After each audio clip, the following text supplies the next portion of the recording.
शादी के मंडप में बैठे बैठे नंदनी ने कभी नहीं सोचा था कि जिस घर को वो अपना संसार समझकर आई है, एक दिन वही घर उसे पराया कर देगा। लेकिन उस दिन की शुरुआत बेहद खूबसूरत थी। नंदनी, मैं तुमसे एक वादा करता हूँ, जिंदगी चाहे जितनी मुश्किल हो जाए, तुम्हारा हाथ कभी नहीं छोड़ूंगा। अभय की बात सुनकर नंदनी की आंखें नम हो गई थी। और मैं भी वादा करती हूँ, आपको परिवार को हमेशा अपना परिवार समझूंगी। दोनों के माता पिता ने उन्हें आशीर्वाद दिया। नंदनी एक साधारण परिवार से थी। उसके पिता छोटी सी कपड़ों की दुकान चलाते थे और माँ सिलाई करके घर में हाथ बटाती थी। वही अभी शहर का सफल कारोबार था। फिर भी अभय ने नंदनी को उसके पैसे या परिवार की हैसियत देखकर नहीं, बल्कि उसके सरल स्वभाव के कारण पसंद किया था। शादी के बाद शुरुआती दिन बेहद अच्छे बीते। अभय की माँ सरोज भी नंदनी से प्यार से बात करती थी। बहू, इस घर में तुम किस चीज की कमी नहीं होगी, नंदनी मुस्कुराकर कहती। माँ जी, मुझे बस आप सबका प्यार चाहिए। अभय भी पत्नी का बहुत ध्यान रखता। वह अक्सर काम से लौटते समय नंदनी की पसंद की कोई छोटी सी चीज जरूर लेकर आता। एक शाम नंदनी ने कहा, आप रोज इतना काम करते हैं, थोड़ा आराम भी कर लिया करो। अभय हंसते हुए बोला, तुम मेरे लिए चाय बना दो, सारी थकान अपने आप दूर हो जाएगी। नंदनी की जिंदगी में जैसे हर खुशी एक साथ आ गई थी। लेकिन शादी के लगभग 1.5 साल बाद एक दिन नंदनी ने अभय को एक बड़ी खुशखबरी दी। अभय, हमारे घर बच्चा आने वाला है। कुछ पल के लिए अभय कुछ बोल ही नहीं पाया। फिर उसने नंदनी को गले लगा लिया। तुमने मुझे दुनिया की सबसे बड़ी खुशी दे दी। जब यह बात सरोज को पता चली तो वह भी बेहद खुश हुई। अब मेरी बहू अपना बिल्कुल ध्यान रखेगी, घर का कोई काम नहीं करेगी। लेकिन यह खुशी ज्यादा दिनों तक नहीं टिक पाई। कुछ ही महीनों बाद सरोज का व्यवहार बदलने लगा। घर में अभय की चचेरी बहन रितिका भी रहने आ गई थी। वह छोटी बात को बड़ा चढ़ाकर सरोज के सामने रखने लगी। चाची, भाभी को तो अब घर के काम से जैसे छुट्टी मिल गई हो। सरोज पहले कुछ नहीं कहती थी, लेकिन धीरे धीरे उनके मन में नंदनी के खिलाफ बातें भरने लगी। एक दिन नंदनी से रसोई में गलती से महंगा कांच का बर्तन गिरकर टूट गया। सरोज गुस्से में बोली, तुम्हें जरा भी अंदाजा है इसकी कीमत कितनी थी? नंदनी घबरा गई। माँ जी, मुझसे सच में गलती हो गई। मैं बहुत सावधानी से काम कर रही थी। गलती तो हर बार हो जाती है तुम्हारी। मायके में शायद चीजों की कीमत समझने की आदत नहीं थी। नंदनी को यह बहुत बात चुभी, लेकिन उसने जवाब नहीं दिया। उसी रात उसने अभय से कहा, आज माँ जी मुझसे बहुत नाराज थी। अभय ने उसका हाथ पकड़ते हुए कहा, तुम चिंता मत करो, मैं उनसे बात करूंगा। लेकिन अगले कुछ दिनों में अभय भी बदलने लगा। पहले वह नंदनी की हर बात सुनता था, अब छोटी छोटी बातों पर चिढ़ने लगा था। एक रात नंदनी ने कहा, अभय, डॉक्टर ने कहा है कि मुझे ज्यादा देर खड़े नहीं रहना चाहिए। अभय ने थके हुए स्वर में कहा, नंदनी, माँ भी अकेली कितना काम करेगी, थोड़ा बहुत तो तुम्हें करना ही पड़ेगा। नंदनी चुप हो गई। उसे समझ नहीं आ रहा कि अचानक सब कुछ इतना बदल क्यों गया। कुछ दिनों बाद डॉक्टर ने साफ कहा कि गर्भावस्था के आखिरी महीनों में नंदनी को ज्यादा आराम चाहिए। लेकिन घर में उसकी बात सुनने वाला कोई नहीं था। एक दोपहर नंदनी कपड़े तय कर रही थी, तभी उसे अचानक तेज चक्कर आया और दीवार पकड़कर बैठ गई। सरोज ने दूर से देखा और बोली, फिर शुरू हो गया तुम्हारा नाटक। माँ जी, सच में बहुत चक्कर आ रहा है। थोड़ा काम करते ही तुम्हारी तबीयत खराब हो जाती है। नंदनी ने किसी तरह खुद को संभाला। उसे नहीं पता था कि उसी शाम उसकी जिंदगी में एक ऐसा मोड़ आने वाला है जिसके बाद वह कभी पहले जैसी नहीं रहेगी। अभय के ऑफिस में नई प्रोजेक्ट मैनेजर के रूप में मेघा की एंट्री हुई थी। वह समझदार, आत्मविश्वासी और बहुत महत्वाकांक्षी लड़की थी। एक दिन मेघा ने अभय की एक बड़ी कारोबारी परेशानी हल कर दी। अभय ने कहा, मेघा, तुम्हारी वजह से आज कंपनी को बहुत बड़ा नुकसान होने से बच गया है। मेघा मुस्कुराई। सर, टीम में काम करते हैं तो एक दूसरे की मदद करनी ही चाहिए। धीरे धीरे दोनों में बातचीत काम के आगे बढ़ने लगी। अभय को पहली बार लगा कि कोई उसकी परेशानी को बिना सवाल किए सुनता है। उधर नंदनी घर में अकेली उसके इंतजार करती रहती। एक रात उसने पूछा, आप आजकल बहुत देर से घर आते हैं, सब ठीक है? अभय ने नजरें चुराती हुई कहा, काम बहुत बढ़ गया है। नंदनी ने विश्वास कर लिया। लेकिन एक दिन अभय अपना फोन घर पर भूल गए। फोन पर लगातार मेघा के संदेश आने लगे। नंदनी ने जानबूझकर फोन नहीं खोला, लेकिन स्क्रीन पर दिखे एक संदेश ने उसके मन में पहली बार शक पैदा कर दिया। कल की शाम बहुत अच्छी थी, फिर कब मिल रहे हैं? नंदनी के हाथ कांपने लगे। उसने फोन वापस वहीं रख दिया। उस रात अभय घर आया तो नंदनी ने कुछ पूछना चाहा, लेकिन उसकी हिम्मत नहीं हुई। अगले दिन वह अभय के ऑफिस उसका टिफिन लेने पहुंची। रिसेप्शन ने उसे बताया कि अभय अपने केबिन में है। नंदनी जैसे ही दरवाजे के पास पहुंची, अंदर से मेघा की आवाज आई, अभय, आखिर कब तक तुम अपनी जिंदगी से भागते रहोगे? नंदनी वहीं रुक गई। अंदर अभय ने धीमी आवाज में कहा, मुझे खुद नहीं पता मैं क्या कर रहा हूँ। नंदनी की आंखों में आंसू निकल पाए, लेकिन दरवाजा खोलने से पहले उसने खुद को रोक लिया। वह बिना मिले वापस लौट गई। घर पहुंचकर उसने पहली बार अपने पेट पर हाथ रखा और धीमे से बोला, मेरे बच्चे, अगर सबने मेरा साथ छोड़ भी दिया तो मैं तुम्हें कभी अकेला नहीं छोड़ूंगी। उसे नहीं पता था कि अगले ही दिन अभय उसके सामने ऐसा फैसला रखने वाला है जो उसके जीवन की दिशा हमेशा के लिए बदल देगा। अगली सुबह नंदनी की आंखें पूरी रात रोने के बाद सूजी हुई थी, फिर भी उसने अभय के सामने कुछ नहीं कहा। वह चाहती थी कि पहले अभय खुद सच बताए। अभय नाश्ता करके उठने ही वाला था कि नंदनी ने धीमे से पूछा, अभय क्या तुम मुझसे कुछ छिपा रहे हो? अभय कुछ पल उसे देखता रहा। तुम्हें ऐसा क्यों लग रहा है? क्योंकि तुम पहले जैसे नहीं रहे, तुम घर में होते हुए भी मेरे साथ नहीं होते। अभय ने कोई जवाब नहीं दिया। तभी सरोज वहां आ गई। सुबह सुबह फिर यही बातें? बेटा ऑफिस के तनाव में रहता है और तुम उसे और परेशान करती रहती हो। नंदनी ने पहली बार हिम्मत करके कहा, माँ जी मैं सिर्फ अपने पति से सच जानना चाहती हूँ। सरोज का चेहरा सख्त हो गया। बहुत सवाल करने लगी हो तुम। अभय ने भी माँ का साथ देते हुए कहा, नंदनी अभी मुझे ऑफिस जाना है, हर बात को इतना बड़ा मत बनाया करो। वह चला गया। नंदनी उसे जाती हुई देखती रही। उसी दिन दोपहर में डॉक्टर की जांच के लिए जाना था। नंदनी ने अभय को फोन किया लेकिन उसने फोन नहीं उठाया। वो अकेली अस्पताल चली गई। जांच के बाद डॉक्टर ने कहा, बच्चा ठीक है लेकिन आपको तनाव बिल्कुल नहीं लेना चाहिए। आपका ब्लड प्रेशर भी थोड़ा बढ़ा हुआ है। नंदनी ने सिर हिलाया। डॉक्टर साहब मैं कोशिश करूंगी। लेकिन घर लौटते समय उसके मन में एक ही सवाल था, वह तनाव से कैसे बची जब उसके अपने घर में ही उसे सुकून नहीं मिल रहा था। शाम को अभय घर आया तो नंदनी ने उसका रास्ता रोक लिया। आज मैं आपके ऑफिस गई थी। अभय का चेहरा बदल गया। क्यों?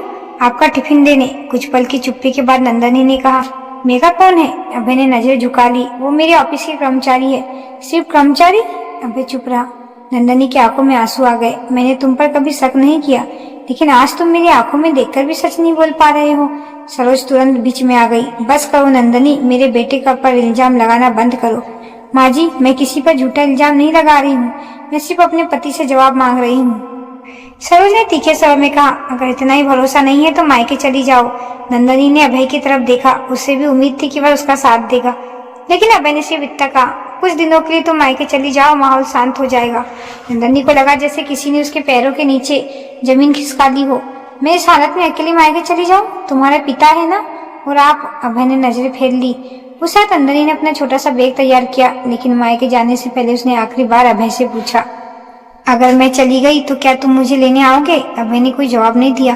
नंदनी समझ गई। अगली सुबह वह घर से निकल गई लेकिन मायके पहुंचते ही उसे पता चला कि उसके पिता की तबीयत पिछले कुछ दिनों से खराब चल रही थी और दुकान का कर्ज भी बढ़ गया था। पिता ने बेटी को देखते ही कहा, तू यहाँ क्यों आई है बेटा? नंदनी उनके गले लगाकर रो पड़ी।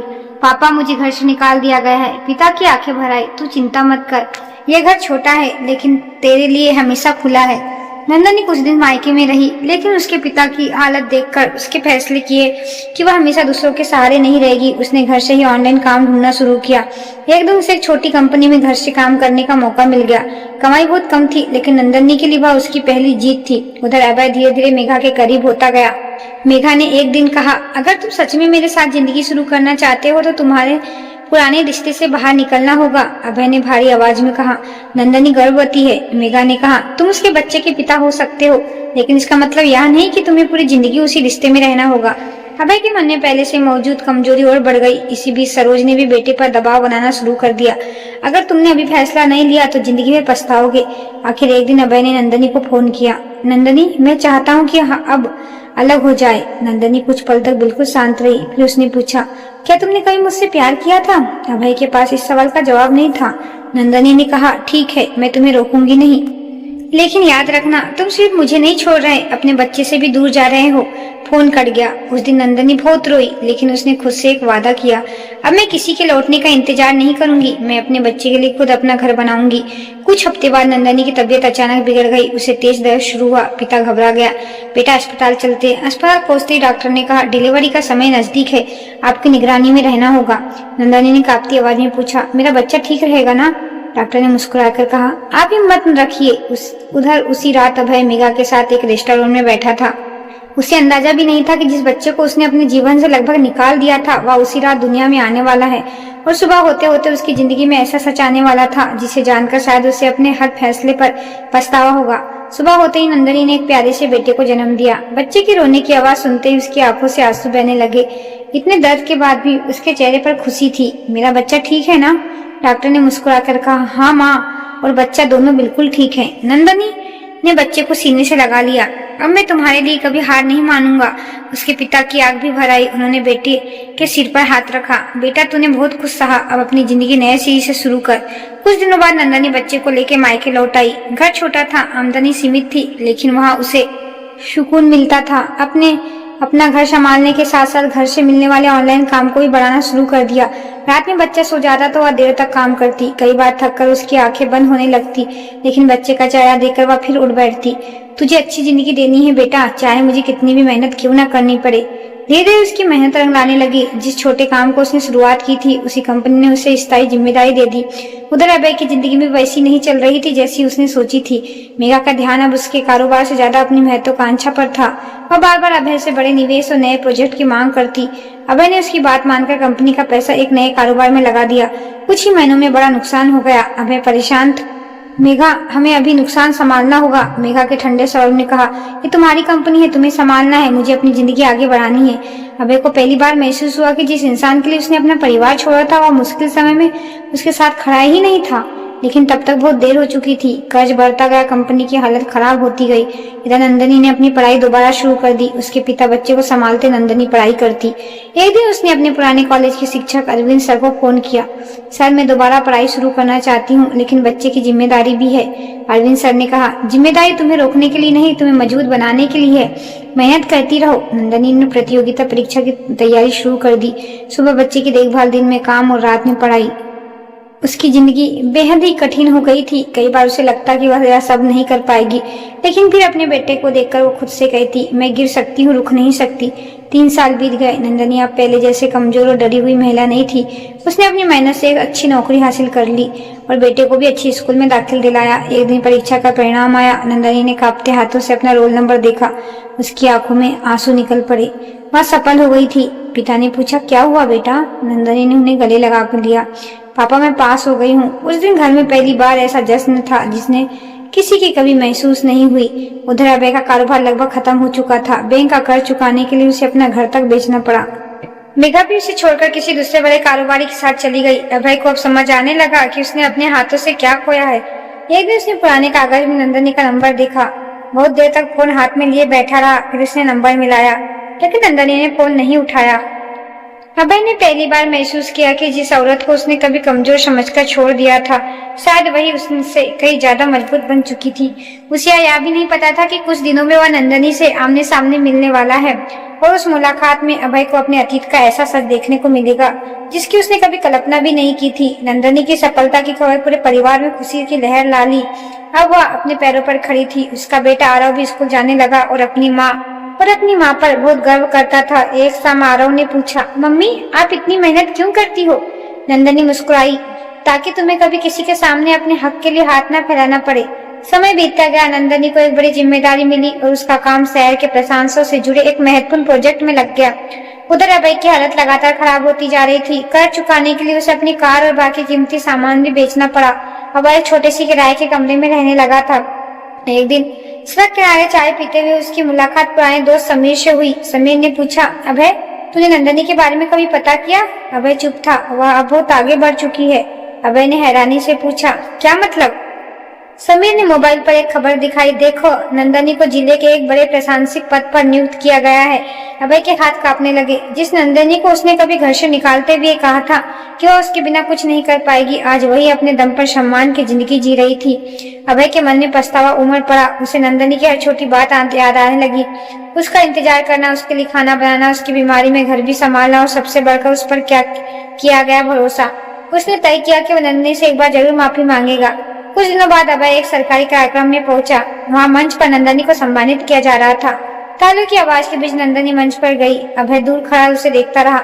नंदनी की नजर अचानक उस पर पड़ी। वह कुछ पल के लिए ठिठक गई, लेकिन फिर उसने खुद को संभाल लिया। कार्यक्रम खत्म होने के बाद अभय उसके पास आया। नंदनी शांत रही। कैसी हो? ठीक हूँ। अभय की आंखें भर आई। मैं तुमसे माफी मांगने आया हूँ। मैंने तुम्हारे साथ बहुत गलत किया। नंदनी ने कहा, गलती सिर्फ तुम्हारी नहीं थी अभय। मैंने भी बहुत लंबे समय तक ऐसे रिश्ते को बचाने की कोशिश की जिसमें मेरी इज्जत खत्म हो चुकी थी। क्या तुम मुझे माफ कर सकती हो? नंदनी कुछ पल चुप रही। मैंने तुम्हें बहुत पहले माफ कर दिया था, लेकिन माफ करना और वापस उसी जिंदगी में लौटना दो अलग बात है। अभय के पास कोई जवाब नहीं था। तभी एक बच्चा दौड़ता हुआ नंदनी के पास आया। मम्मी! नंदनी ने उसे गोद में उठा लिया। अभय की आंखें उस बच्चे पर टिक गई। ये आरव है। नंदनी ने सिर हिलाया। अभय ने कांपती आवाज में पूछा, क्या मैं इससे बात कर सकता हूँ? नंदनी ने कहा, वह तुम्हारा बेटा है, उसे सच जानने का अधिकार है, लेकिन उसकी जिंदगी में जगह कमाने के लिए तुम्हें उसके भरोसे के लायक बनना होगा। अभय की आंखों में आंसू निकल पड़े। उसी समय वह नंदनी के सहयोगी और पुराने मित्र कबीर आए। नंदनी, सब तैयार है, हमें निकलना चाहिए। अभय ने कबीर को देखा। उसके चेहरे पर एक पल के लिए अजीब सा भाव आया, लेकिन नंदनी ने बिना कुछ कहे आरव का हाथ पकड़ा और आगे बढ़ गई। अभय वहीं खड़ा उन्हें जाते देखता रहा। उसे पहली बार एहसास हुआ कि नंदनी ने सिर्फ उसे पीछे नहीं छोड़ा था, बल्कि अपनी जिंदगी को नए सिरे से बना लिया था। लेकिन कहानी अभी खत्म नहीं हुई थी, क्योंकि नंदनी की नई जिंदगी में एक ऐसा फैसला आने वाला था जो उसके अतीत को फिर से उसके सामने खड़ा करने वाला था। नंदनी आरव घर लौट आए, लेकिन उस दिन की मुलाकात ने उसके मन को थोड़ा विचलित कर दिया था। वह अभय को माफ कर चुकी थी, मगर पुराने घाव पूरी तरह भूलना आसान नहीं था। रात को आरव ने पूछा, मम्मी, आज जो अंकल मिले थे वो कौन है? नंदनी कुछ पल चुप रही। वो तुम्हारे पापा है। आरव हैरान रह गया। तो वो इतने साल हमारे साथ क्यों नहीं थे? नंदनी ने उसके सिर पर हाथ रखा। कभी कभी बड़े लोग गलत फैसले कर लेते हैं, लेकिन तुम्हें उनके फैसले की सजा नहीं भुगतनी है। उधर अभय पूरी रात नहीं सो पाया। उसे बार बार आरव का चेहरा याद आ रहा था। अगली सुबह उसने नंदनी को फोन किया। मैं आरव से मिलना चाहता हूँ। नंदनी ने कहा, मिल सकते हो, लेकिन उसकी भावनाओं के खिलवाड़ मत करना। वह तुम्हें अभी नहीं जानता। अभय ने वादा किया। उसके बाद अभय धीरे धीरे अपने बेटे से मिलना शुरू किया। वह महंगे खिलौने लाने के बजाय उसके साथ समय बिताने लगा। आरव को क्रिकेट खेलना पसंद था, इसलिए एक दिन अभय उसे मैदान में ले गया। पहली बार आरव ने हंसते हुए कहा, पापा, आप तो मुझे आउट ही नहीं कर पाए। अभय की आंखें नम हो गई। उसने सोचा, काश मैंने ये खुशी पहले समझी होती। लेकिन नंदनी अपनी जिंदगी में आगे बढ़ चुकी थी। उसे एक बड़ी सरकारी जिम्मेदारी के लिए दूसरे शहर जाना था। यह फैसला आसान नहीं था, क्योंकि आरव की पढ़ाई और उसकी नौकरी दोनों प्रभावित होने वाले थे। कबीर ने कहा, अगर तुम्हें किसी मदद की जरूरत हो तो मैं हूँ। नंदनी मुस्कुराई। अब मुझे किसी के सहारे की जरूरत नहीं है, लेकिन एक अच्छे दोस्त का साथ हमेशा अच्छा लगता है। कबीर काफी समय से नंदनी का सम्मान करता था। वह जानता था कि नंदनी ने कितनी मुश्किल के बाद अपनी पहचान बनाई है। एक दिन उसने नंदनी से कहा, मैं तुम्हें बदलना नहीं चाहता, मैं बस तुम्हारी जिंदगी में तुम्हारे बराबर चलना चाहता हूँ। नंदनी चुप रही। क्या तुम मेरे साथ अपनी जिंदगी का अगला हिस्सा बिताने के बारे में सोच सकती हो? नंदनी के लिए यह फैसला आसान नहीं था। उसने अपना अतीत देखा, फिर अपने बेटे को देखा। कई दिनों तक सोचने के बाद उसने कबीर से कहा, अगर कभी हम साथ आए तो मेरे बेटे की खुशी सबसे पहले होगी। नंदनी मुस्कुराई। कबीर, तुमने हर मुश्किल वक्त में मेरा साथ दिया, लेकिन इस बार फैसला थोड़ा बड़ा है। मुझे अपने काम के साथ आरव का भविष्य भी देखना है। कबीर ने कहा, तुम्हें अकेले फैसले लेने की जरूरत नहीं है। अगर मेरी मदद चाहिए तो मैं हमेशा तुम्हारे साथ हूँ। नंदनी ने कोई जवाब नहीं दिया। वह जानती थी कि कबीर उसकी जिंदगी में बिना किसी स्वार्थ के आया था, लेकिन पिछले अनुभव के बाद वह किसी रिश्ते में जल्दबाजी नहीं करना चाहती थी। उधर अभय भी अब पहले जैसा नहीं रहा। वह आरव से मिलने के लिए समय निकालता, धीरे धीरे उसके साथ एक मजबूत रिश्ता बनाने लगा। एक दिन आरव ने अभय से पूछा, पापा, क्या आप मेरे स्कूल में फंक्शन में आओगे? अभय मुस्कुराया। अगर तुम बुलाओगे तो सबसे पहले मैं ही पहुंचूंगा। पक्का? पक्का वादा। लेकिन फंक्शन वाले दिन अभय के कारोबार में अचानक बड़ी परेशानी आ गई। उसके सामने ऐसा मौका था जिसमें वह अच्छा खासा पैसा कमा सकता था। पहले का अभय शायद उसी काम को चुनता, लेकिन इस बार उसने बिना देर के लिए अपना काम रोक दिया और सीधे आरव के स्कूल पहुंच गया। आरव ने उसे देखते ही खुशी से गले लगा लिया। नंदनी दूर खड़ी यह सब देख रही थी। उसके मन में पहली बार यह विश्वास पैदा हुआ कि अभय सच में बदलने की कोशिश कर रहा है। फंक्शन के बाद अभय ने नंदनी से कहा, पहले मैं समझता था कि परिवार मेरे रास्ते की रुकावट है। आज समझ आया कि परिवार ही जिंदगी का असली सहारा होता है। नंदनी ने कहा, इंसान की पहचान उसकी गलती से नहीं, बल्कि गलती के बाद उसके फैसले से होती है। कुछ दिनों बाद नंदनी को दूसरे शहर जाने का आदेश मिला। आरव परेशान हो गया। मम्मी, मैं आपके बिना नहीं रहना चाहता। नंदनी ने उसे गले लगाया। मैं भी तुम्हें छोड़कर नहीं जाना चाहती बेटा, लेकिन यह काम मेरे लिए बहुत जरूरी है। तभी अभय ने कहा, अगर तुम चाहो तो आरव मेरे पास रह सकता है। मैं उसकी पढ़ाई और बाकी जिम्मेदारी संभाल लूंगा। नंदनी ने अभय की ओर देखा। क्या तुम सच में इतनी बड़ी जिम्मेदारी निभा पाओगे? अभय ने शांत स्वर में कहा, पहले मैंने जिम्मेदारी से भागकर तुम्हें खोया था, अब भागना नहीं चाहता। नंदनी के पास कोई जवाब नहीं था। उसने पहली बार अपने बेटे को कुछ समय के लिए अभय के भरोसे छोड़ने का फैसला किया। अगले दिन नंदनी दूसरे शहर के लिए रवाना हो गई। आरव ने जाते समय कहा, मम्मी जल्दी वापस आना। नंदनी ने कहा, बहुत जल्दी। लेकिन उसे क्या पता था कि दूसरे शहर में उसके सामने एक ऐसा संकट आने वाला है उसके खिलाफ एक झूठी शिकायत दर्ज कराई गई थी और इस बार नंदनी को अपने अतीत से नहीं बल्कि अपने ही पद पर लगे गंभीर आरोप से लड़ना था। दूसरे शहर पहुंचने के कुछ दिनों बाद नंदनी को अपने कार्यालय से एक जरूरी नोटिस मिला। उस पर सरकारी फंड ने गड़बड़ी का आरोप लगाया था। नंदनी ने फाइल देखते ही कहा, यह आरोप गलत है। मैंने एक खर्च की जांच करवाई थी, लेकिन जांच अधिकारी ने कहा, मैडम दस्तावेज में आपके हस्ताक्षर है, जब तक जांच पूरी नहीं होती आपको जवाब देना होगा।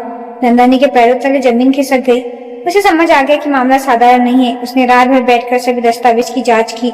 तभी उसे एक बात समझ आई। जिन कागजों के आधार पर उस पर आरोप लगाया गया था, उनमें से कुछ दस्तावेज उसके कार्यालय से जारी ही नहीं हुए थे। अगले दिन उसने अपने वरिष्ठ अधिकारी से कहा, सर, किसी ने जानबूझ के रिकॉर्ड में बदलाव किया है? अधिकारी ने जवाब दिया, अगर ऐसा है तो सबूत दीजिए। नंदनी ने हार नहीं मानी। उसने पुराने रिकॉर्ड, ईमेल, फाइल की तारीखें मिलानी शुरू कर दी। उधर घर पर आरव को भी माँ की चिंता हो रही थी। अभय ने उसे समझाया, तुम्हारी मम्मी बहुत बहादुर है, वो जल्दी वापस आएगी। आरव ने पूछा, पापा अगर मम्मी को कोई परेशान करे तो? अभय ने कहा, तो मैं उनके साथ खड़ा रहूंगा। उसी समय अभय को नंदनी का फोन आया। अभय, मुझे तुम्हारी मदद चाहिए। बताओ, मेरे खिलाफ गलत शिकायत की गई है। मुझे कुछ पुराने दस्तावेज चाहिए जो मेरे घर के सामने में रखे हैं। अभय ने तुरंत कहा, मैं ढूंढकर तुम्हें भेजता हूँ। उसने पूरी रात नंदनी को पुराने कागज खोजे। सुबह उसे एक फाइल मिली जिसमें उस प्रोजेक्ट की शुरुआती स्वीकृति की कॉपी मौजूद थी। अभय ने वह फाइल नंदनी को भेज दी। नंदनी दस्तावेज देखते ही कहा, यही सबूत है। जांच में धीरे धीरे पता चला कि कुछ लोगों ने फंड का गलत इस्तेमाल किया था और जिम्मेदारी नंदनी के नाम डालने की कोशिश की। नंदनी ने सभी सबूत अधिकारी के सामने रख दिया। कुछ दिन बाद उस पर लगे आरोप पूरी तरह गलत साबित हुए। नंदनी निर्दोष साबित हुई और उसे उसके काम के लिए पहले से बड़ी जिम्मेदारी दे दी गई। अभय ने फोन पर कहा, मुझे तुम पर हमेशा भरोसा था। नंदनी मुस्कुराई, पहले नहीं था। अभय कुछ पल चुप रहा। हाँ, पहले मैं तुम्हारी बात सुनना ही नहीं चाहता था, लेकिन अब तुम बदल गए हो। उधर आरव ने फोन लेकर कहा, मम्मी आप जीत गई। नंदनी हंसी, हाँ बेटा, क्योंकि तुम्हारे पापा ने मेरी मदद की। अभय ने पहली बार महसूस किया कि नंदनी के मुंह से अपने लिए सम्मान के 2 शब्द सुनना उसके लिए किसी दौलत से कम नहीं था। कुछ सप्ताह बाद नंदनी वापस घर आई। आरव दौड़कर उससे लिपट गया। मम्मी, नंदनी ने उसे कसकर पकड़ लिया। अभय कुछ दूरी खड़ा मुस्कुरा रहा था। नंदनी ने उसकी ओर देखकर कहा, धन्यवाद। अभय ने कहा, इस बार मैं सिर्फ धन्यवाद सुनकर खुश हूँ, मुझे कुछ और नहीं चाहिए। लेकिन उसी शाम कबीर नंदनी से मिलने आया। उसने कहा, मैंने तुम्हारा फैसला सुन लिया है। मैं तुम्हें एक बात बताने आया हूँ। अगर तुम चाहो तो मैं तुम्हारे साथ जिंदगी शुरू करना चाहता हूँ। नंदनी ने उसकी ओर देखा। अब उसके सामने अतीत का पछतावा और वर्तमान का सच्चा साथ दोनों खड़े थे। और इस बार फैसला सिर्फ नंदनी का नहीं था, उसके बेटे आरव की जिंदगी भी उससे जुड़ी थी। कबीर की बात सुनकर नंदनी कुछ देर शांत रही। उसने जिंदगी में बहुत कुछ सहा, इसलिए वह अब किसी रिश्ते में जल्दबाजी नहीं करना चाहती थी। कबीर, तुम मेरे लिए बहुत मायने रखते हो, लेकिन मेरी जिंदगी में सिर्फ मैं नहीं, आरव भी है। कबीर मुस्कुराया, मुझे पता है, और मैं उसे तुम्हारी जिम्मेदारी नहीं, अपने परिवार का हिस्सा मानता हूँ। नंदनी की आंखें नम हो गई। मैं तुम्हें एक मौका देना चाहती हूँ, लेकिन एक शर्त है। क्या? हमारा रिश्ता हमेशा सम्मान और सच्चाई पर चलेगा। अगर कभी कोई परेशानी आएगी तो हम एक दूसरे से बात करेंगे, चुपचाप फैसला नहीं करेंगे। कबीर ने कहा, मुझे मंजूर है। आरव को जब यह पता चला कि वह कुछ देर चुप रहा, फिर उसने कुछ पूछा, क्या कबीर अंकल हमारे साथ रहेंगे? नंदिनी ने कहा, अगर तुम्हें अच्छा लगे तो। आरव ने मुस्कुराकर कहा, तो मुझे अच्छा लगेगा। कुछ महीनों बाद नंदनी और कबीर ने सादगी से शादी कर ली। इस बार नंदनी के चेहरे पर कोई डर नहीं था। उसे पता था कि उसने अपना फैसला किसी मजबूरी में नहीं बल्कि सोच समझ कर लिया है। कबीर ने आरव को पूरे दिल से अपनाया। उसने कभी उसे यह महसूस नहीं होने दिया कि वह उसका अपना बेटा नहीं है। उधर अभय भी उनकी जिंदगी में सम्मानजनक दूरी के साथ मौजूद रहा। वह आरव से मिलता, उसकी पढ़ाई में मदद करता और हर जरूरी मौके पर उसके साथ खड़ा रहता। एक दिन आरव ने अभय से पूछा, पापा आप और मम्मी साथ क्यों नहीं रहते? अभय ने मुस्कुराकर कहा, क्योंकि कभी कभी 2 लोग साथ रहकर खुश नहीं रह पाते, लेकिन फिर भी वे अपने बच्चे से प्यार कर सकते हैं। आरव ने कहा, आप अच्छे पापा हो। अभय की आंखें भर आई, और तुम मेरे लिए हमेशा सबसे खास रहोगे। समय के साथ नंदनी की जिंदगी पूरी तरह बदल गई। अब उसके पास एक ऐसा परिवार था जहां उसकी बात सुनी जाती, उसके फैसले का सम्मान होता और उसका अतीत उसके वर्तमान पर हावी नहीं होता था। एक दिन वह उसे पुराने इलाके से गुजर रही थी जहाँ कबीर और रोती भी अपना सामान लेकर घर से निकली थी और कुछ पल गाड़ी से बाहर देखने लगी। उसे अपना पुराना घर दिखाई दिया, लेकिन इस बार उसके दिल में दर्द नहीं था। कबीर ने पूछा, क्या हुआ? नंदनी ने मुस्कुराकर कहा, कुछ नहीं, बस सोच रही थी कि कभी मुझे लगा था कि वह घर खोना मेरी जिंदगी की सबसे बड़ी हार है। आज समझ आ रहा है कि वह मेरी सबसे बड़ी शुरुआत थी। कबीर ने उसका हाथ पकड़ लिया, और आज तुम्हारे पास अपना घर है। नंदनी ने आरव की ओर देखा। हाँ, और अब? और इस बार यह डर नहीं, भरोसे से बना है। उधर अभय ने भी अपनी जिंदगी में बहुत सीखा। उसने दोबारा कभी रिश्ते को पैसे दिखावे या दूसरे की बातों के आधार पर नहीं परखा। वो अक्सर आरव से कहता, बेटा जिंदगी में किसी इंसान की कीमत उसके कपड़े, घर या पैसों से मत आंकना, इंसान की असली कीमत उसके व्यवहार से होती है। आरव मुस्कुराकर कहा, ये बात मुझे मम्मी ने भी सिखाई है। अभय की आंखें नम हो गई। नंदनी ने पीछे मुड़कर देखा तो उसे लगा जैसे उसका पुराना दर्द कहीं बहुत दूर छूट चुका है। जिसे कभी कमजोर समझकर घर से निकाल दिया गया था, वही आज अपनी मेहनत, हिम्मत और आत्मसम्मान से एक नई पहचान बना चुकी थी। उसने बदला नहीं लिया, किसी को नीचा नहीं दिखाया, उसने बस खुद को इतना मजबूत बनाया कि उसे किसी के सामने अपनी कीमत साबित करने की जरूरत नहीं थी। किसी रिश्ते में सिर्फ प्यार काफी नहीं होता, सम्मान, भरोसा, जिम्मेदारी भी उतनी जरूरी है। किसी इंसान को उसकी आर्थिक स्थिति देखकर छोटा समझना सबसे बड़ी भूल है। और जिंदगी में कभी कोई दरवाजा बंद हो जाए तो जरूरी नहीं कि सब खत्म हो गया। कभी कभी वही बंद दरवाजे हमें उससे भी बेहतर रास्ता देता है।